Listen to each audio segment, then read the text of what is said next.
സർവത്ര ഗോവിന്ദ നാമസങ്കീർത്തനം ഗോവിന്ദ ഹരി ഗോവിന്ദ.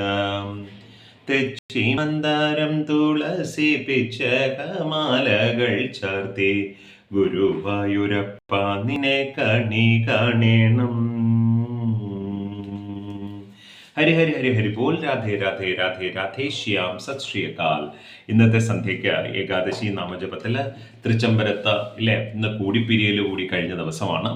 തൃച്ചംബരത്ത് ബലരാമസ്വാമികളും അനുജനായ ശ്രീകൃഷ്ണ ഭഗവാനും ഇല്ലേ തമ്മിൽ കൂടിപ്പിരിഞ്ഞ ദിവസം കൂടിയാണ്. തൃച്ചംബരത്തെ വിശേഷങ്ങളുമായിട്ട് ഇന്നത്തെ നമ്മുടെ ജ്ഞാനപ്പാന എഴുതിയ ഇല്ലേ, ജ്ഞാനപ്പാനകർത്താവായ പൂന്താനം തൃച്ചംബരേശനെ കണ്ടിട്ടുണ്ടോ എന്നുള്ള ചോദ്യത്തിന് വ്യക്തമായ ഉത്തരം പറയാൻ പറ്റില്ല. പക്ഷെ തൃച്ചംബരേശനെ കുറിച്ച് എഴുതിയ വരികൾ നമുക്ക് പറയാതെ പറ്റില്ല. നമുക്ക് തെച്ചിമന്ദാരം തുളസി ഗുരുവായൂരപ്പനെ കുറിച്ച് പറഞ്ഞതുപോലെ പൂന്താനത്തിൻ്റെതെന്ന് വിശ്വസിക്കപ്പെടുന്ന 2 കീർത്തനങ്ങളാണുള്ളത്. ഒന്ന് കേശാദിപാത വർണ്ണനയും, 2 കനകകിരീടം പാട്ടുമാണ്. അപ്പോൾ പൂന്താനവും എഴുതിയിട്ടുണ്ട് തൃച്ചംബരേശനെ കുറിച്ച് ഇല്ലേ. തൃച്ചംബരേശനെ കുറിച്ച് എത്ര പറഞ്ഞാലും തീരില്ല തൃച്ചംബരേശന്റെ മഹിമകൾ ഇല്ലേ. അപ്പോൾ അത് നമുക്ക് ചൊല്ലിക്കൊണ്ട് ഭഗവാന്റെ കീർത്തനങ്ങൾ ചൊല്ലിക്കൊണ്ട് പിച്ചകം മുല്ല ചേമന്തിക ചെമ്പകം തെച്ചി മന്ദാരവും ചൂടി കാണേണമേ തൃച്ചംബരേശ. ആകമേറും കുറിയും തിലകങ്ങളും നോക്കുമന്നേരം കാണാകേണം തൃച്ചംബരേശ. മന്മഥവില്ലീനു തന്മ നിർമ്മിച്ചഴും നിർമ്മലമാം കുനു ചില്ലി കാണാകേണേ തൃച്ചംബരേശ. കേൾക്കായി വരേണമേ കർണത്തിൽ നിന്നൂടെ തൃക്കാൽ ചീലംബോലി തൃച്ചംബരം വാഴും എന്നുണ്ണി കൃഷ്ണ. തൃക്കാൽ ചീലംബോലി തൃച്ചംബരം വാഴും എന്നുണ്ണി കൃഷ്ണ. നമസ്തേ നമോ നമസ്തേ കൃഷ്ണ. ഇത് കനകകിരീട സ്തവത്തിൽ നിന്ന്, ഇത് കേശാദിപാത വർണ്ണന. ഇനി കനകകിരീട സ്തവത്തിൽ നിന്ന് കൂടി 2 വരി പറഞ്ഞ് നമുക്ക് തൃച്ചംബരത്തെ വിശേഷങ്ങളിലേക്ക് കടക്കാം ഇല്ലേ. ഇന്ന് ഏകാദശി സന്ധ്യ കൂടെയാണ്. സാക്ഷാൽ തൃച്ചംബരേശൻ അനുഗ്രഹിക്കട്ടെ എന്ന് പ്രാർത്ഥിച്ച് കുംഭമാസം തോറും ബലഭദ്രരോടും കൂടി പൂക്കോത്തെ നടയിലെഴുന്നള്ളണം തൃച്ചംബരേശം. കുംഭമാസം തോറും ബലഭദ്രരോടും കൂടി പൂക്കോത്തെ നടയിലെഴുന്നള്ളണം തൃച്ചംബരേശം.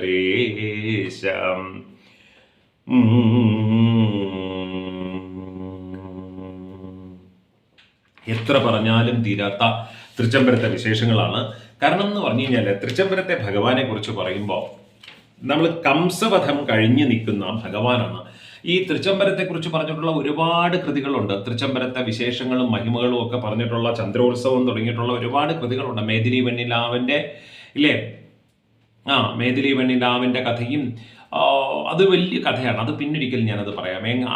എന്താണ് ഈ ചന്ദ്രോത്സവം എന്ന് പറഞ്ഞ കൃതിയുടെ സമ്മറി എന്താണ്, അല്ലെങ്കിൽ ബ്ലർബ് എന്താണെന്നുള്ളത് പറയാം. അപ്പോൾ ഈ തൃച്ചംബരേശന്റെ കഥ നമ്മൾ പറയുമ്പോൾ കംസനെ വധിച്ച ശേഷം ശ്രീകൃഷ്ണൻ അമ്മയായ ദേവകിയുടെ അടുത്തെത്തി. എന്നിട്ട് അമ്മയോട് പറയണം, അമ്മേ വിശക്കണമല്ലോ, ഉണ്ണിക്ക് നല്ലോണം വിശക്കണുണ്ട്, എന്താ അമ്മ കരുതിയിട്ടുണ്ടാവുക എന്ന് ചോദിക്കുന്നുണ്ട്. അപ്പോൾ അമ്മ ഇഷ്ടംമാതിരി ഭഗവാന് വലിയ പാൽപായസവും ബാക്കി ഉണ്ണിയപ്പവും ഒക്കെ കൊടുത്തു എന്നും സന്തോഷിപ്പിച്ചു എന്നും ഒക്കെയാണ് പറയുക. കുവലയാവിയുടെയും കഴിഞ്ഞ് കുവലയാവിയുടെ ആനയെയും കൊന്ന് കംസനെയും വധിച്ചിട്ടുള്ള വരവാണ്. പക്ഷേ ആ വരവിനൊരു രൗദ്രതയുണ്ട്. കാരണം കംസവധം കഴിഞ്ഞ്, അവതാരത്തിൻ്റെ കംസവധം കഴിഞ്ഞുള്ള വരവാണ്. ഇന്നും അതുകൊണ്ട് എന്താ സംഭവം എന്ന് പറഞ്ഞു കഴിഞ്ഞാൽ, ഞാൻ വളരെ നാൾ കണ്ണൂർ ജോലി ചെയ്തിട്ടുണ്ടായിരുന്നു. കോളേജിലേക്കൊക്കെ വരുന്നതിന് മുമ്പ് കണ്ണൂർ അവളുടെ പേരുകെട്ട ഒരു പത്രസ്ഥാപനത്തിൽ ജോലി ചെയ്യുന്നൊരു സമയത്ത് തൃച്ചംബരത്ത് തൊഴാൻ പോക്ക്, തൃച്ചംബരത്ത് തൊഴൽ ഒരു മാസത്തൊഴലുണ്ടായിരുന്നു. അപ്പോൾ ഇന്നും ബാക്കിയുള്ള എല്ലാ ക്ഷേത്രങ്ങളിലും നിർമാല്യം പ്രധാനമാണെങ്കിലും തൃച്ചംബരത്ത് ആരും നിർമാല്യം തൊഴാനായിട്ട് അങ്ങനെ പോകാറില്ല. തൃച്ചംബരത്ത് പോകാൻ തുടങ്ങുമ്പോഴേക്കും അന്ന്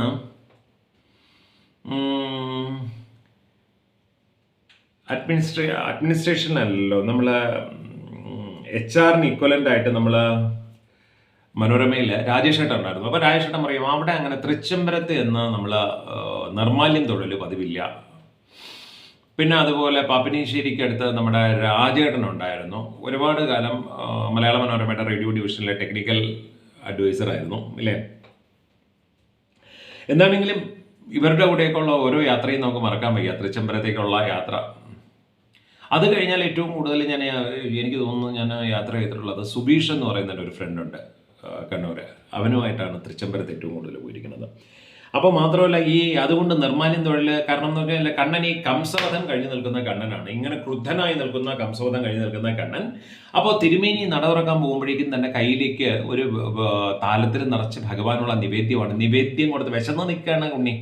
അപ്പം നിവേദ്യം കൊടുത്ത് തൃപ്തിപ്പെടുത്തിയതിന് ശേഷം മാത്രമേ ബാക്കിയുള്ള അഭിഷേകങ്ങളൊക്കെ തുടങ്ങുള്ളൂ. എന്താണെങ്കിലും തൃച്ചംബരം സ്ഥാപിച്ചത് അവിടുത്തെ പ്രതിഷ്ഠ പരശുരാമൻ എന്നാണ് സങ്കല്പം. എന്താണെങ്കിലും തൃച്ചംബരത്ത് ചെന്നപ്പോൾ അത്ഭുതകരമായ വിധത്തിൽ കംസനെ വധിച്ച ശേഷമുള്ള ക്രുദ്ധഭാവത്തോടു കൂടിയ ഭഗവാന്റെ പ്രതിഷ്ഠ നമുക്ക് കാണാം. എനിക്ക് തോന്നുന്നു പണ്ട് ശമ്പര മഹർഷി അവിടെ തപസ് ചെയ്തിരുന്നു. ശമ്പര മഹർഷിക്കും ഇതേ രൂപത്തിലായിരിക്കണം, ഈ കംസവധം കഴിഞ്ഞുള്ള രൂപത്തിലായിരിക്കണം പ്രത്യക്ഷീഭവിച്ചത്.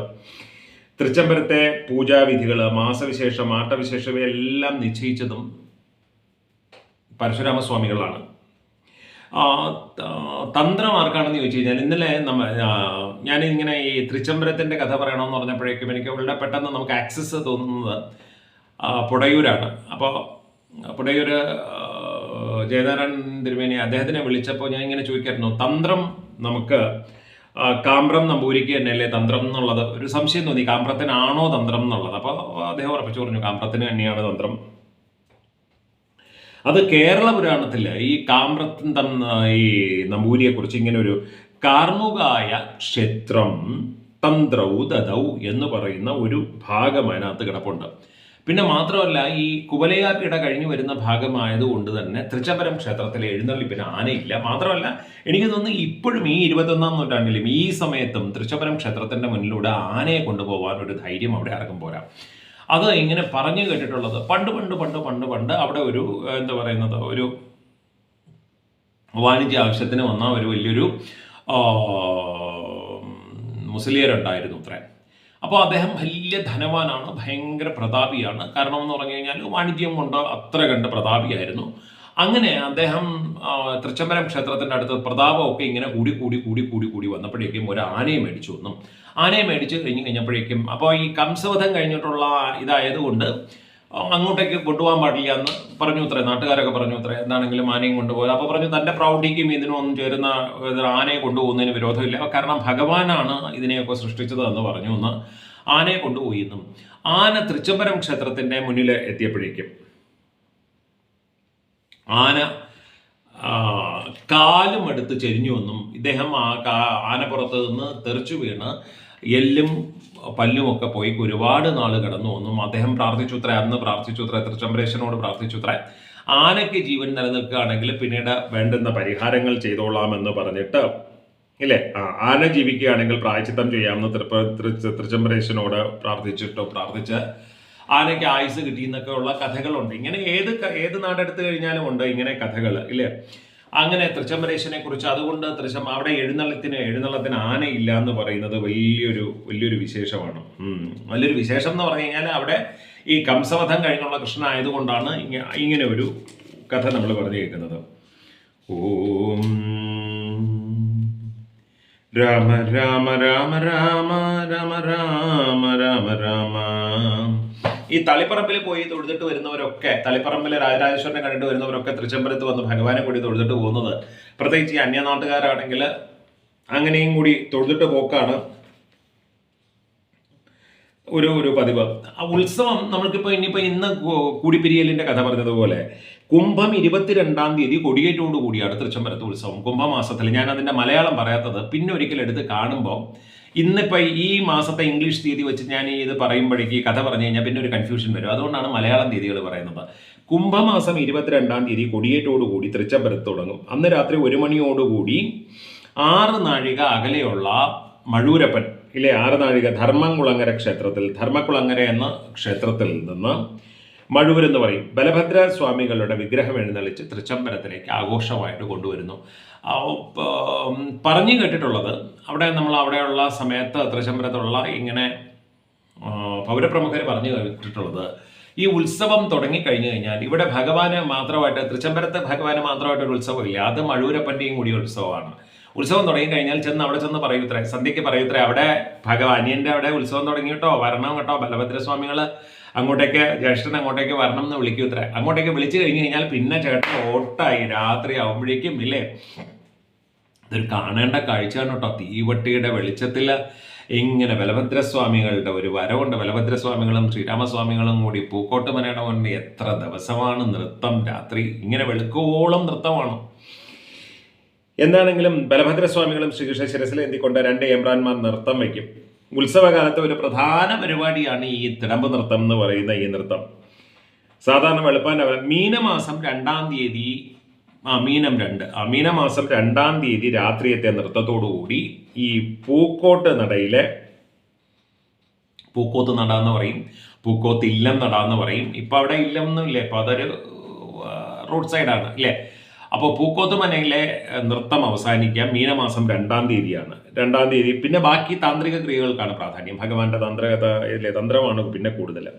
മീനം 4-ാം തീയതി പള്ളിവേട്ട, 5-ാം തീയതി ആറാട്ട്, 5-ാം തീയതി ആറാട്ട്, ഇന്നലെ അതും കഴിഞ്ഞു. 6-ാം തീയതിയാണ് സുപ്രസിദ്ധമായ കൂടിപ്പിരിയൽ. ഈ കൂടിപ്പിരിയലും കൂടി വരുമ്പോഴേക്കും തൃച്ചംബരേശന്റെ ഉത്സവത്തിന് സമാപ്തിയാവും എന്നാണ് വിശ്വാസം. എന്താണെങ്കിലും തൃച്ചംബരത്തെ നൃത്തത്തെക്കുറിച്ച് നമ്മൾ പറയുന്നത് അല്പം പടിഞ്ഞാറ്, അത് ഒന്ന് ആലോചിച്ച് പടിഞ്ഞാറ് മാറിയുള്ള രാജവീതിയെയാണ് നമ്മൾ പൂക്കോത്ത് നട എന്ന് പറയുന്നത്. അവിടെ പൂക്കോത്ത് നട എന്ന് പറയാൻ കാരണം എന്ന് പറഞ്ഞു കഴിഞ്ഞാൽ പണ്ട് കാലത്ത് അവിടെ ശരിക്കും ഇല്ലങ്ങളുണ്ടായിരുന്നു, ഒരുപാട് ബ്രാഹ്മണ ഇല്ലങ്ങളുണ്ടായിരുന്നു. ഇപ്പോഴും അവിടെ 42 ക്ഷേത്രങ്ങൾക്കാണ്, 42 ഇല്ലങ്ങൾക്കാണ് നമ്മൾ ഊരാൺമ പറയുക ഇല്ലേ.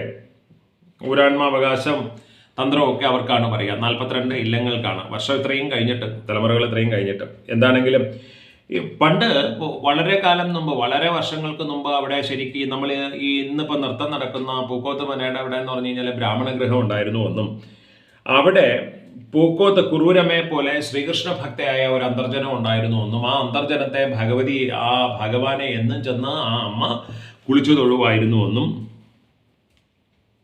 ഇത് പറയുന്നത് എന്ന് പറഞ്ഞു കഴിഞ്ഞാൽ നമ്മുടെ ചിറക്കൽ ബാലകൃഷ്ണൻ നായർ സാറാണ് ഇതിനെക്കുറിച്ച് കൂടുതൽ എഴുതിയിട്ടുള്ളത്. ബാലകൃഷ്ണൻ നായർ സാറ് വളരെ വിശദമായിട്ട് ഇങ്ങനെ എഴുതിയിട്ടുണ്ട്. അതായത് ഇങ്ങനെ ഒരു അമ്മ ഉണ്ടായിരുന്നു എന്നും, ഇല്ല അമ്മയല്ലാത്തൊരു നമ്പൂരിയായിരുന്നു എന്നും, ഏറ്റവും അവസാനം ഭഗവാൻ കൃഷ്ണൻ ഇല്ലേ അമ്മയ്ക്ക് ഈ നൃത്തം കാണാൻ വയ്യാതായ, ശരീരം തളർന്ന അവസ്ഥയിൽ കിടക്കുന്ന സമയത്ത് ഭഗവാന്റെ നൃത്തം കാണണമെന്ന് ആഗ്രഹം ഉണ്ടായപ്പോൾ ഇങ്ങനെ തൃച്ചംബരത്ത് നിന്ന് ഭഗവാന്റെ നടയിൽ നിന്ന് ഇറങ്ങി ഓടി പൂക്കോത്ത് മനയുടെ മുന്നിൽ വന്ന് നൃത്തം ചെയ്തു എന്നും, വെളുക്കുവോളൻ അമ്മ നൃത്തം ആസ്വദിച്ചു. എപ്പോഴും ഭഗവാൻ ഇങ്ങനെയാണ്, ഭക്തരുടെ ഏത് ആഗ്രഹവും സാധിപ്പിച്ചു തരുന്നതാണ് ഭഗവാൻ ഇല്ലേ. അങ്ങനെയാണ് പണ്ടൊക്കെ ആണെങ്കിൽ ഒരു കാര്യം അറിയാമെന്നുള്ളത്, ഈ ഉത്തരവാറിലെ ഒരുവിധപ്പെട്ട എല്ലാ ജനങ്ങളും ഒരു വീട്ടിൽ നിന്ന് ഒരാളെങ്കിലും ഈ തൃച്ചംബരേശന്റെ ഈ തിടമ്പ് നൃത്തം കാണാൻ വരുമായിരുന്നു. എന്താണെങ്കിലും തൃച്ചംബരത്ത് ഉത്സവം ആരംഭിച്ചു കഴിഞ്ഞു കഴിഞ്ഞാൽ ബലഭദ്രസ്വാമികൾ മീനം 6-ാം തീയതിയാണ് പിന്നീട് ധർമ്മംകുളങ്ങര അല്ലെങ്കിൽ മഴൂർ അമ്പലത്തിലേക്ക് പോകുന്നത്. അതുകൊണ്ട് തന്നെ ഭഗവാൻ ഒറ്റയ്ക്കൊരു ഉത്സവം ഇല്ല, മഴൂരപ്പനും കൂടി ചേർത്തിട്ടുള്ള ഉത്സവമേ തൃച്ചംബരത്തുള്ളൂ. അതാണ് അതിൻ്റെ സത്യം. പിന്നെ നമ്മൾ ഈ പൂക്കോട്ട് മനയിലുള്ളത് 2-ാം തീയതി കൂടി കഴിഞ്ഞു കഴിഞ്ഞാൽ, അത് എനിക്ക് തോന്നുന്നത് മീനം 2-ാം തീയതിയോടുകൂടി പൂക്കോട്ട് മനയുടെ മുന്നിലുള്ള നൃത്തം കഴിഞ്ഞു കഴിഞ്ഞാൽ പിന്നെയുള്ള തിടമ്പ് നൃത്തം വരുന്നത്. പിന്നെയുള്ള നൃത്തം എന്ന് പറയുന്നത് തൃച്ചംബരത്തിൻ്റെ വടക്ക് പടിഞ്ഞാറ് ഭാഗത്ത് ആ സ്ഥാനത്തിന് പ്രത്യേകിച്ചൊരു പേരുമുണ്ട്. അതിൻ്റെ പേര് ഞാൻ മറന്നു. ഞാൻ ഇന്നലെയും കൂടി നമ്മുടെ പുടയൂരിനെ അദ്ദേഹത്തിനെ വിളിച്ച് ഞാൻ ചോദിച്ചിരുന്നതാണ് ആ സ്ഥാനത്തിൻ്റെ പേര്. നമ്മൾ പാറപ്പുറം പറമ്പെന്ന് പറയും, പക്ഷേ പാറപ്പുറം പറമ്പെന്നല്ല, അതിന് വേറൊരു പേരുണ്ട് ഇപ്പോൾ. എന്താണെങ്കിലും പാറപ്പുറം പറമ്പിൽ വെച്ചിട്ടാണ്, വടക്ക് പടിഞ്ഞാറ് ഭാഗത്ത് വെച്ചിട്ടാണ്. ഈ ബാക്കി നൃത്തങ്ങളൊക്കെ രാത്രിയാണെങ്കിലും കൂടിപ്പിരിയൽ എന്ന് പറയുന്ന അത് ഉച്ച കഴിഞ്ഞിട്ടാണ്, അപരാഹ്നത്തിലാണ് ആ നൃത്തം വരുന്നത്. അങ്ങനെ തൃച്ചംബരേശൻ്റെ മഹിമകൾ എത്ര എത്ര എത്ര എത്ര, ഇന്ന് ഏകാദശിയും കൂടിയാണ് തൃച്ചംബരത്തിൻ്റെത് ഇല്ലേ. അപ്പോൾ ഈ കൂടിപ്പിരിയലിൻ്റെ ദിവസം ഇല്ലേ, അങ്ങോട്ടും ഇങ്ങോട്ടും ഭഗവാനും ബലരാമസ്വാമികളും അങ്ങോട്ടും ഇങ്ങോട്ടും കളിയോട് കളിയാണ്. അങ്ങോട്ടോടും ഇങ്ങോട്ടോടും തിരിച്ചു വരും, അങ്ങോട്ടോടും. അങ്ങനെ പലതവണ യാത്ര പറഞ്ഞ് ബലരാമസ്വാമി പോകാൻ ഒരുങ്ങുമ്പോഴേക്കും ശ്രീകൃഷ്ണ ഭഗവാൻ ഇല്ലേ പിമ്പേ ചെന്ന ചേട്ടനെ പിടിച്ചുകൊണ്ട് വരും. ജ്യേഷ്ഠാനുജന്മാരുടെ സ്നേഹപ്രകടനം ഇല്ലേ. പലതവണ ബലരാമസ്വാമികൾ പോകാൻ ഇറങ്ങുമ്പോൾ അനിയൻ ചെന്ന് പിടിച്ചുകൊണ്ട് വരും, കൃഷ്ണസ്വാമികളെ എന്ന് പിടിച്ചുകൊണ്ടിരും, പോവല്ലേ പോവല്ലേ ചേട്ടാ എന്ന് പറഞ്ഞ് പിടിച്ചുകൊണ്ട് വരും. അങ്ങനെ ഈ സന്ധ്യയായിട്ട് കളി തീരാതെ വരുമ്പോഴേക്കും പാലമൃതൻ എന്ന് പറയുന്ന, അപ്പോൾ അതിനകത്ത് നമ്മൾ കാണാം ഈ തൃച്ചംബരേശത്ത് ഇങ്ങനെ പാൽക്കുടം, പാൽമുരട് എന്ന് പറയും, അതിങ്ങനെ തലയിൽ ചുമന്നിട്ട് പാലമൃതൻ, എനിക്ക് തോന്നുന്നു അതിപ്പോൾ ദേവസ്വത്തിലെ ഒരു പ്രധാന സ്ഥാനമാണെന്ന് തോന്നുന്നു പാലമൃതൻ എന്ന് പറയുന്ന. ഈ പാലമൃതൻ പാലുമായിട്ട് പോകുമ്പോൾ കണ്ണനല്ലേ ഈ ജ്യേഷ്ഠനോടുള്ള കളിയൊക്കെ മറന്ന് ഈ പാലമൃതൻ്റെ പിറകെ അമ്പലത്തിനകത്തോട്ട് കയറും. ഈ പാലമൃതൻ പോകുന്നതിൻ്റെ പിറകെ പാല് കാണിച്ച് ഈ പാലമൃതൻ പോവുക എന്ന് പറഞ്ഞു കഴിഞ്ഞാൽ ഭഗവാനെ എത്ര വിളിച്ചിട്ടും അകത്ത് കയറുന്നില്ല. സന്ധ്യ ആവണിലെ എത്ര ദിവസം കൊണ്ട് തുടങ്ങിയ കളിയാണ്. വല്ല മഴൂരപ്പനുമായിട്ട് ബലഭദ്രസ്വാമികളുമായിട്ട് അകത്തേക്ക് കയറുന്നില്ല. അകത്തേക്ക് കയറാൻ വേണ്ടിയിട്ടാണ് ഈ പാലമൃതൻ പാലിങ്ങനെ തൂകി തൂകി തൂകി തൂകി തൂകി തൂകി, ഭഗവാൻ കണ്ണനല്ലേ ഈ പാല് തൂകുന്നത് കാണുമ്പോഴേക്കും ഈ കളിയൊക്കെ മറന്ന് പാലമൃതൻ്റെ പുറകെ അകത്തേക്ക് കയറി ഓടും. അകത്തേക്ക് ഭഗവാൻ കയറി എന്ന് പറഞ്ഞ് നടയങ്ങ് അടയ്ക്കും ഇല്ലേ. കണ്ണനെ പിന്നെ വിടില്ലേ പുറത്തേക്ക്. അങ്ങനെ ശ്രീകോവിലേക്ക് ആ തക്കം നോക്കി ബലരാമ സ്വാമികൾ മഴൂർ അമ്പലത്തിലേക്ക് ഭയങ്കര സങ്കടത്തിൽ പോകും. കാരണം ഇത്രയും ദിവസം കളിച്ചും ചിരിച്ചും അനിയൻ്റെ കൂടെ നിന്നിട്ട് ഒറ്റയ്ക്ക് അയ്യോ വന്ന ആഘോഷമൊന്നും പോവാനില്ല ഇല്ലേ. വിഷാദ കൊട്ടും കുരവയും അകമ്പടിയും ആയിട്ട് ആനന്ദലോലനായി അനുജനെ കാണാൻ വന്ന ചേട്ടൻ ഒന്നോ രണ്ടോ തീവട്ടിയും വലന്തലക്കാരും ക്ഷേത്രപരിചാരകരും ഒക്കെ ആയിട്ട് ഭയങ്കര സങ്കടകരമായൊരു പോക്കാണ്. നമ്മുടെ നെഞ്ച് പൊടിഞ്ഞു പോകും മഴൂരപ്പം പോകുമ്പോൾ കൃഷ്ണ ഇങ്ങനെ കരയാത്ത കണ്ണുകളുണ്ടോ. കാരണം അവിടെ ശ്രീകൃഷ്ണസ്വാമികളും ബലരാമനും ബലഭദ്രസ്വാമികളും നമുക്ക് പ്രാണസ്വരൂപങ്ങളാണ്. നമുക്ക് പറയുമ്പം തന്നെ നമുക്ക് സങ്കടം കൊണ്ട് കണ്ണറിയും. കാരണം ബലഭദ്രസ്വാമികളുടെ ഒരു പോക്കുണ്ട്. തിരിച്ച ഈ ഭഗവാൻ ഇങ്ങനെ ഈ പാലമൃതൻ പാൽക്കുടവുമായിട്ട് ഇങ്ങനെ പാൽക്കുടം ചുറ്റി അകത്തേക്ക് കയറുമ്പോഴേക്കും നടയങ്ങടയും. പിന്നെ ദീപാരാധനയാണ്. മഴൂരപ്പൻ ഇങ്ങനെ കണ്ണനെ കാണാതെ, ഭഗവാനിനെ കാണാതെ, കാരണം അനിയനെ പാലമൃതം കൊണ്ടുപോയി അകത്തേക്ക് കയറി തൃച്ചംബരത്തെ അമ്പലത്തിലേക്ക് കയറി അങ്ങ് നടയടക്കിയാണ്. തിരിച്ചങ്ങോട്ടേക്ക് പോകുമ്പോഴേക്കും ബലഭദ്രസ്വാമികൾ ഇങ്ങോട്ട് വന്ന ആരവമോ കുരവയോ ഒന്നുമില്ലാതെ തിരിച്ചു പോകും. അതൊരു ഭയങ്കര സങ്കടമാണ് ആ കാഴ്ച എന്ന് പറയുന്നത്. നമുക്ക് പലപ്പോഴും നമ്മൾ പറയുന്നില്ലേ, നമുക്ക് പലപ്പോഴും ഇവരാരും നമുക്ക് വിഗ്രഹങ്ങളല്ല, ഇവരൊക്കെ നമുക്ക് നമ്മുടെ പ്രാണന്റെ അംശമാണ്. ബലഭദ്രസ്വാമികളാവട്ടെ, ശ്രീകൃഷ്ണൻ ഭഗവാനാവട്ടെ, ഇവർ നമ്മുടെ പ്രാണന്റെ അംശമാണ്.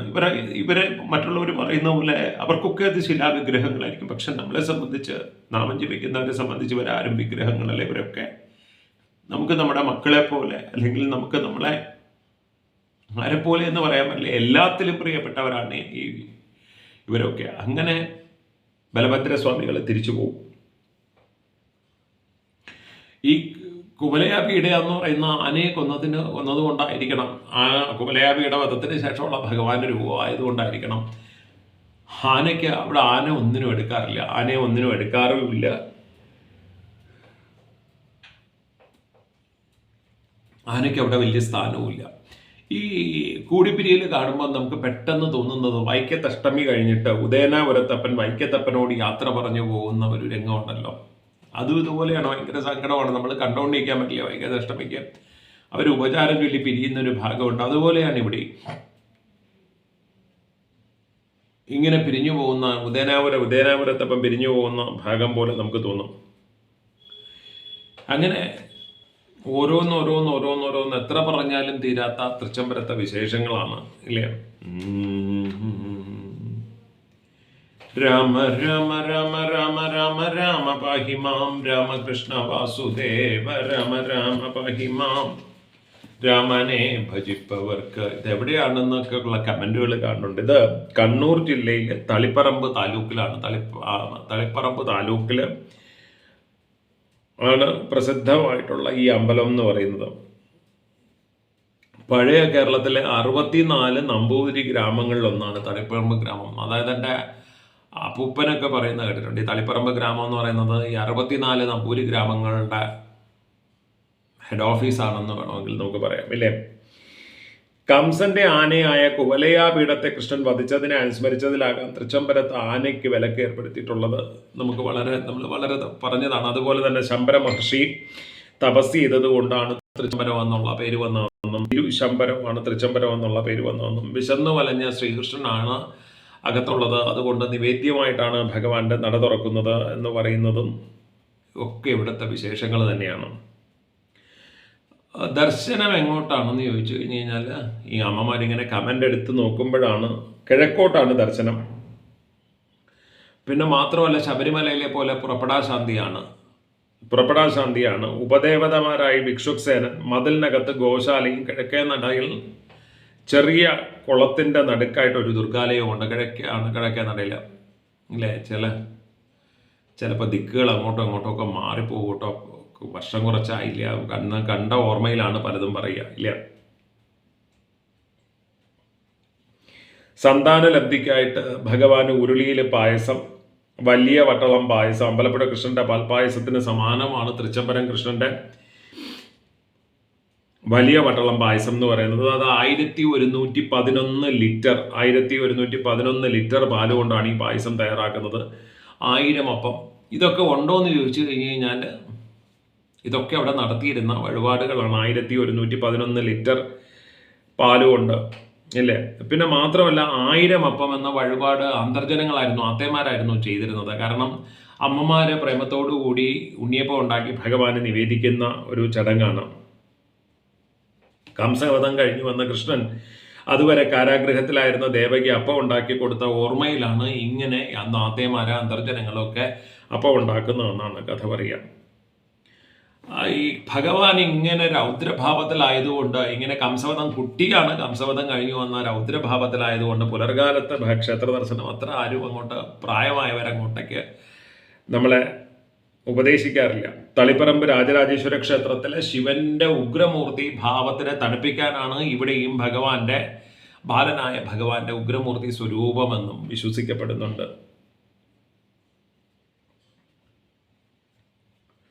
ഇത് ഈ ആരാണ് ഈ ക്ഷേത്രം വെച്ചതെന്ന് കമൻറ്റ് കണ്ടു. അമ്മ എനിക്ക് അതിനെക്കുറിച്ച് വളരെ വ്യക്തമായിട്ട് പറയാൻ വയ്യ. എങ്കിലും ഈ വല്ലഭൻ രണ്ടാമൻ എന്ന് പറയുന്ന ഒരു രാജാവ് ക്ഷേത്രം പുതുക്കി പണിതതായിട്ട് 11ാം നൂറ്റാണ്ടിൽ പുതുക്കി പണിതതായിട്ട് ഇങ്ങനെ പറഞ്ഞു കേട്ടിട്ടുണ്ട്. ഇങ്ങനെ ചരിത്രരേഖകൾ ഉണ്ടെന്നാണ് സങ്കല്പം. പിന്നെ നമ്മളെ സംബന്ധിച്ച് ചരിത്രത്തിനേക്കാളും കൂടുതൽ നമ്മൾ ഭഗവാൻ അതിനകത്തുള്ള ഭഗവത് സങ്കല്പത്തിനാണല്ലോ, ആ സ്വരൂപത്തിനാണല്ലോ നമ്മൾ കൂടുതൽ പറയുക. ഏറ്റവും പഴക്കമുള്ള കേരളത്തിലെ ക്ഷേത്രങ്ങളുടെ ഉത്സവം എടുത്തു കഴിഞ്ഞാൽ ഏറ്റവും പഴക്കമുള്ള ഉത്സവങ്ങളുടെ കൂട്ടത്തിലാണ് തൃച്ചംബരത്തെ ഉത്സവം. കുംഭം 22-ന് കൊടിയേറി മീനം 6-ന് അവസാനിക്കുന്ന ദിവസം 16 ദിവസം കൊടിയേറ്റം, 16 ദിവസമാണ് ഉത്സവം. കൊടിയേറ്റം കഴിഞ്ഞു കഴിഞ്ഞാൽ 7 കിലോമീറ്ററിന് അപ്പുറമുള്ള മഴൂർ എന്ന് പറയുന്ന ബലഭദ്രസ്വാമി ക്ഷേത്രത്തിൽ ആചാരപരമായിട്ട് അറിയിച്ച് അർദ്ധരാത്രിയോടുകൂടി ജ്യേഷ്ഠരായ ബലഭദ്രസ്വാമികൾ തൃച്ചംബരത്ത് എഴുന്നള്ളി തിടമ്പ് തലയിൽ വെച്ച് ക്ഷേത്ര മേൽശാന്തി തൃച്ചംബരത്തേക്ക് ഓടി വരികയാണ് ചെയ്യുക. ബലഭദ്രസ്വാമികൾ അനിയൻ്റെ അടുത്തേക്ക് ഓടി വരും. ഉത്സവം തുടങ്ങിയെന്ന് അനിയൻ അവിടെ ചെന്ന് ദൂത് പറയും, അവിടേക്ക് ഓടി വരും, ഇല്ലേ? ക്ഷേത്രത്തിന് പൂക്കോത്ത് നടയിലേക്ക് എഴുന്നള്ളിക്കും. പിന്നെ പൂക്കോത്ത് നടയിലുള്ള കളികൾ ഇങ്ങനെ 16 ദിവസത്തെ ഉത്സവമല്ലേ, വലിയ ഉത്സവമല്ലേ അമ്മേ. ഈ 16 ദിവസം കളിച്ചിട്ടും മതിവരാത്ത ചേട്ടൻ്റെയും അനിയൻ്റെയും കളി നിർത്താൻ വേണ്ടിയാണ് പാലമൃതം വരുന്നത്. പായസത്തിന് പാലെത്തിക്കുന്ന അവകാശി ഇരുവർക്കും ഇടയിലൂടെ ക്ഷേത്രത്തിലേക്ക് ഓടും. കളി മറന്ന ഭഗവാൻ പാലിൻ്റെ പിറകിലോടും. ഭഗവാൻ അകത്ത് കയറി കഴിയുമ്പോൾ നടയങ്ങടയും, ഇല്ലേ? അങ്ങനെ തൃച്ചംബരം ക്ഷേത്രത്തിലെ ഉത്സവത്തിന് മോതിരം വെച്ച് തൊഴുക എന്ന് പറയുന്ന ഒരു പ്രത്യേക ഒരു വിശേഷമുണ്ട്. ഈ മോതിരം വെച്ച് തൊഴുക, നടയിൽ മോതിരം വെച്ച് തൊഴും. അപ്പുറത്ത് ഭഗവതിയുടെ മുന്നിലാണെങ്കിൽ ഇലഞ്ഞിയുടെ ഇലയിൽ വെച്ചിട്ടാണ് മോതിരം വെച്ച് തൊഴുക എന്ന് പറയുന്ന. അത് ഈ പണ്ട് മോതിരക്കുഴൽ മാല എന്ന് പറയുന്ന മോതിരക്കുഴ മാല എന്ന് പറയുന്ന ഒരു മാലയുണ്ട്. കുട്ടികൾക്കൊക്കെ ഒരു മോതിരത്തിനകത്ത് അടുത്തൊരു മോതിരം കൊരുത്ത്, അതിൻ്റെ അടുത്തൊരു മോതിരം കൊരുത്ത്, അതിനടുത്തൊരു മോതിരം കൊരുത്ത്, ഇങ്ങനെ മോതിരക്കുഴ മാല എന്ന് പറയുന്ന ഇല്ലേ,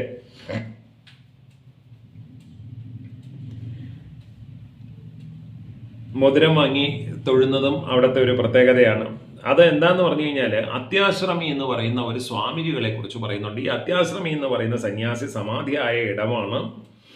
ത്വഗ്രോഗിയായ അദ്ദേഹം അവിടെ കിടക്കുന്ന വേളയിൽ ഇലഞ്ഞിക്കായ വീണ് വ്രണങ്ങൾ വേദന ഉണ്ടായപ്പോൾ ഭഗവാൻ ഇലഞ്ഞി മരത്തിനോട് കൽപ്പിച്ചു ഉത്രേ, എൻ്റെ നാമം ജപിക്കുന്ന ആളാണ് ഇലഞ്ഞിക്കായ ഉണ്ടാവണ്ട. അങ്ങനെ ഇലഞ്ഞിയിൽ കായ്കൾ ഉണ്ടായില്ലെന്ന് ഇതിനെ അനുസ്മരിച്ചിട്ടാണ് മോതിരം വെച്ച് തൊഴൽ എന്ന് പറയുന്ന ചടങ്ങുണ്ടായതെന്നാണ് സങ്കല്പം. മുളങ്ങേശ്വരം ശിവക്ഷേത്രം സ്ഥിതി ചെയ്യുന്നതും തൃച്ചംബരേശന്റെ ക്ഷേത്രസന്നിധിയിലാണ്.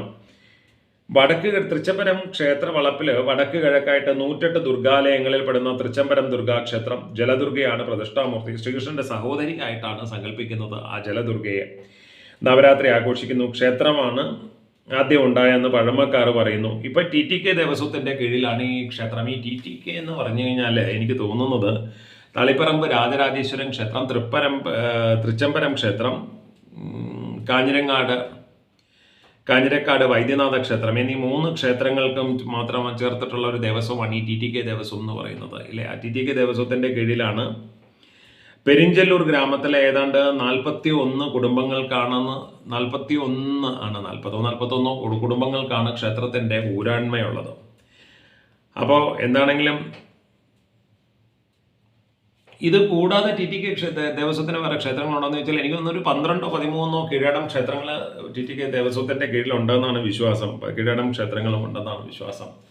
അങ്ങനെ എത്ര കണ്ടാലും മതിവരാത്ത ഭഗവാന്റെയും ബലഭദ്രസ്വാമികളുടെയും ലീലകൾ മതിവരുവോളം കണ്ട് കൃഷ്ണനാമം ജപിച്ചും ഭജിച്ചും തൃച്ചംബരേശൻ അനുഗ്രഹിക്കട്ടെ എന്ന് പ്രാർത്ഥിച്ച് കേൾക്കുന്ന കഥകളും അറിയുന്നതും ഒക്കെ ഒരു ഡയറിയിൽ എഴുതി സൂക്ഷിച്ചാൽ പിന്നൊരു തലമുറയ്ക്ക് പ്രയോജനപ്പെടും. അല്ലെങ്കിൽ നമുക്ക് തൃച്ചംബരം ഒന്ന് പിന്നൊരിക്കൽ പറയുമ്പോൾ നമുക്ക് മഴൂരപ്പനെയും മറന്നുപോകും. നമ്മൾ ഈ ചന്ദ്രോത്സവം എന്ന് പറയുന്ന ഗ്രന്ഥത്തിനകത്ത് തൃച്ചംബരേശനെ കുറിച്ച് പറയുന്ന ഭാഗവും നമ്മൾ മറന്നുപോകും. പൂന്താനം എഴുതിയ കേശാദിപാത വർണ്ണനയും മറന്നുപോകും. കനകകിരീടവും മറന്നുപോകും. ഇതൊക്കെ നമ്മൾ ഓരോ ദിവസവും സത്സംഗത്തിൽ ഭഗവത് അനുഗ്രഹം കൊണ്ട് എന്തൊക്കെയാണ് നമ്മൾ പറയുന്നതില്ലേ. അങ്ങനെ കൃഷ്ണ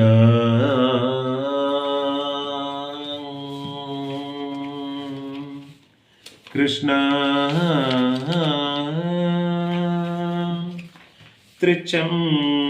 തൃച്ചംബരേശ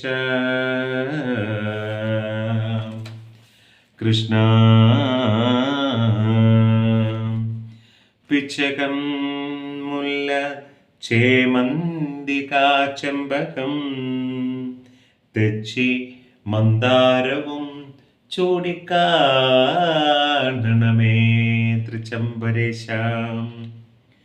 ആക്കമേറും കുറിയും തിലകങ്ങളും നോക്കുമന്നേരമന്നേരം കാണാകണം തൃച്ചംബരേശം. മന്മഥവില്ലിനു തന്മ നിർമ്മിച്ചഴും നിർമ്മലമാം കുനു ചില്ലിക്കാണാകണം കേൾക്കായി വരേണമേ കർണത്തിൽ നിന്നുടെ തൃക്കാൽ ചിലമ്പൊലി തൃച്ചംബരം വാഴും എന്നുണ്ണികൃഷ്ണ നമോസ്തുതേ നമസ്തേ നമോസ്തുതേ. ഭക്ത്യാ സേവിച്ചതോറും പരിചൊടു സുചിരം ഭാവിതം വസ്തുതാനാം ഇത്തം കാണായ പൗരാണിക ഭണിതി കണക്കല്ല കല്യാണമൂർത്തേ നിത്യം നിന്മേനി നീലോൽപല നവകലിക കാന്തി ചിന്തിച്ചതോറും ചിത്തം മേന്മേൻ വെളുക്കിൻറതു മമനിതരാം നിർമ്മലം ചെമ്മരേശം. കണ്ണിപ്പിലാവില കളിക്കലമാക്കി വച്ചു, മണ്ണും നിറച്ച അരീതൻ രാഗം. ഉണ്ണാനിടം ചെറിയ വിറ്റേ വിളിക്കുമോമൽ കണ്ണനു ചാലൊരു കളിപ്പുരയവനോ ഞാൻ. ഓം കൃഷ്ണായ നമഃ, വാസുദേവായ നമഃ, തൃച്ചംബരേശായ നമഃ. ഓം ജയ ജയ ജയ ജയ മഹാപ്രഭോ, തൃച്ചംബരം വാഴും കുവലയാ പീഠകൃഷ്ണ. സർവഭാഗ്യങ്ങളും ഭഗവാനും ഭഗവതിയും തരട്ടെ എന്ന് പ്രാർത്ഥിച്ച് തൃച്ചംബരത്ത് വാഴുന്ന അഖില ലോകത്തിനും നാഥനായ ഭഗവാനെ നമസ്കരിച്ച് ഹരി ഹരി ഹരി ഹരി ബോൾ. രാധേ രാധേ രാധേ രാധേ രാധേ ശ്യാം. സത് ശ്രീ അകാൽ.